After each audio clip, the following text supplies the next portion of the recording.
It's time now for Focus, and from the chilly villages of the Arctic Circle down to the fishing communities of the southern coastline. Polling stations up and down Sweden are gearing up for general elections this Sunday. The current Prime Minister and his leftist Social Democrats could well be in for their worst battering at the ballot box since the First World War. This year's poll has been shaken up by a surge in popularity of the Eurosceptic and far-right Sweden Democrat movement, which could even become the second biggest party in the new Stockholm Parliament.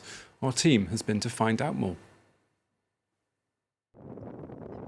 By the Baltic Sea, Sölvesborg is a small, peaceful town of 17,000 residents, with an attractive leisure port and a golf course.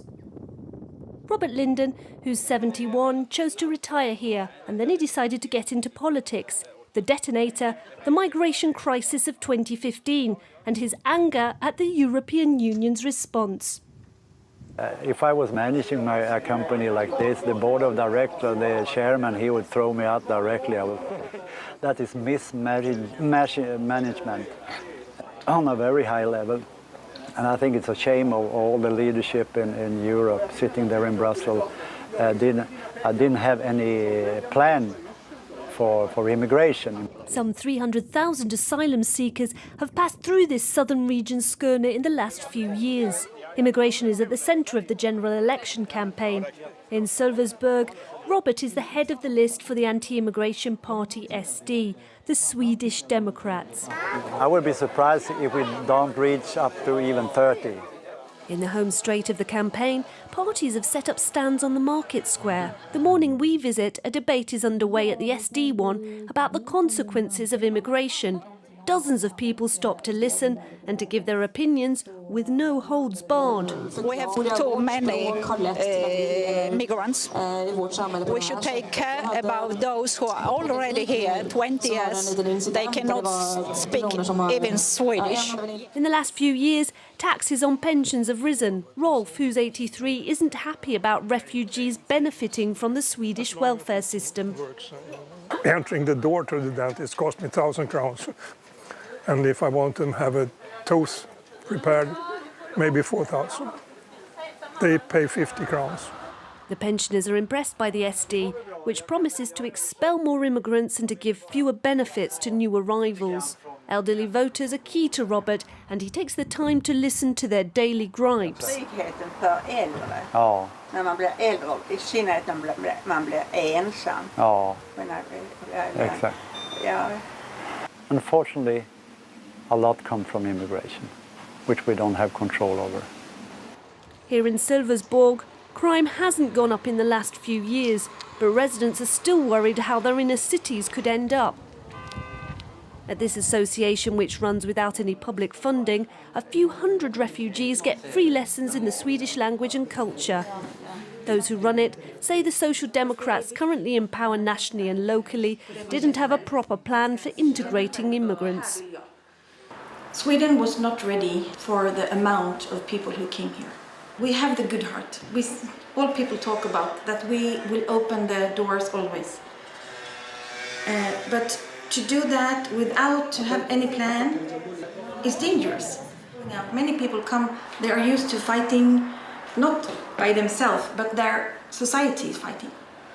And we must tell them the rules here. It's very important. We head to the hamlets outside the town. The Social Democrats have an uphill struggle. They could achieve their worst election result in a century, polling less than 24%.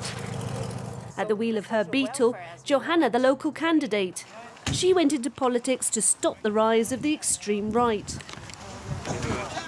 In the night of the election 2010, the Sweden Democrats were entering the parliament. And I felt that I became angry, actually. I felt that, I need to do something. I need to engage. From 5% in 2010, the SD is expected to poll 20% on Sunday. Johanna says the migration crisis isn't the only factor.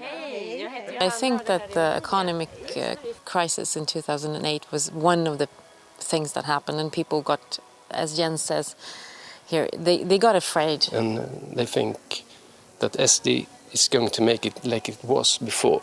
But It's a race against time. After going door to door, time for a rally at Volvo's Metalworkers Union. This is a left-wing heartland. In the past, voters here were loyal to candidates like Johanna and Prime Minister Stefan Löfven, tonight's guest. But the welcome is rather cold. Many here say they aren't benefiting from Sweden's healthy economy. Since the financial crisis, permanent contracts are no longer the norm. Industrial companies often use temporary workers. Many workers don't know if they'll make it till the end of the month. They don't know if they'll still have a job on Monday, if they can buy a car, or if instead they'll be losing their job and ending up on the dole. And with this comes a lot of bitterness. To stop that bitterness being transformed into ST votes, the Prime Minister and Johanna defend their record in government. 3% annual growth, unemployment of less than 6%. But many feel weeks of negotiations after the election to agree on a Prime Minister. Uncharted waters for Sweden's democracy. If you want to re-watch that focus report on those forthcoming elections in Sweden, you can do so in full on our website.